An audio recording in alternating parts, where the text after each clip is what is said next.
Pas rezultateve preliminare, partitë politike mund t'i bëjnë kalkulimet për rundin e dytë, ku në lojën 17 komuna përfshirë ato më të rëndësishmet. Në një garë ku diferencat janë minimale, aleancat po shihen si përcaktuese në ndryshimin e rezultatit përfundimtar, duke bërë këtë balotazh jo vetëm betejë për pushtetin lokal, por edhe ndikimin që do ta kenë në nivelin qendror. Lëvizja vetëvendosje do të jetë në garë në balotazh për 12 komuna, nga 20 që shkojnë në rond të dytë në bazë të rezultateve preliminare.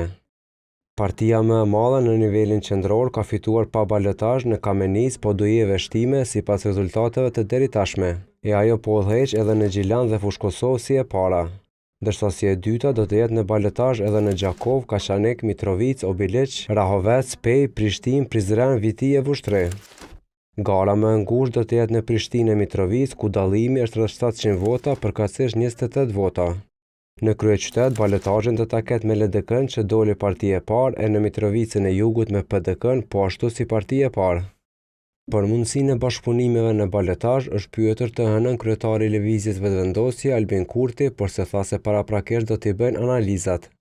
Natyrisht që paraprakisht balotazhit dhe paraprakisht fushatave në balotazh, neve na nevojitet që sot dhe nesër ta bëjmë një analizë gjithëpërfshirëse e të hollësishme, edhe të rezultatit zgjedhor, por edhe të raportit të rezultatit zgjedhor me fushatën që bën.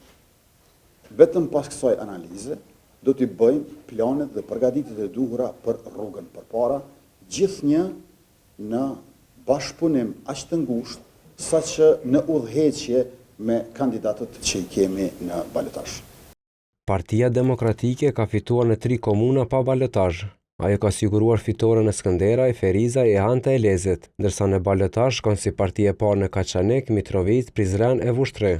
E në balotazh kjo parti do të shkojë si e dyta edhe në Dragash dhe Klin.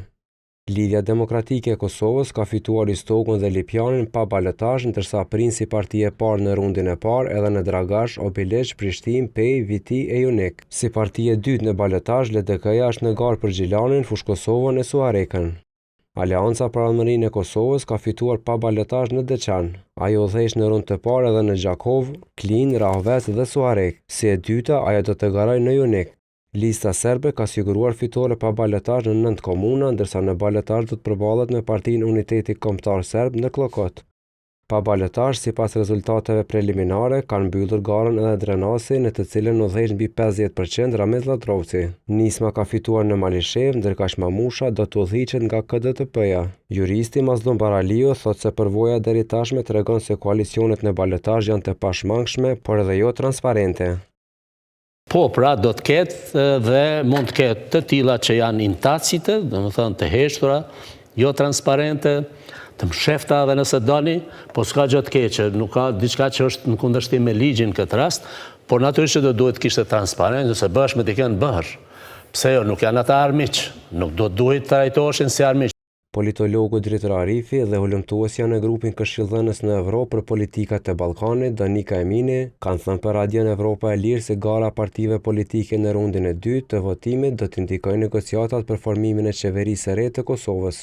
Sipas Eminit, partitë e ish opozitës nuk do të bëjnë shumë lehtë një koalicion qeveritar me lëvizjen vetëvendosje, derisa janë në garë të ashpër me të në disa komuna për rundin e dytë përfshirë kryeqytetin.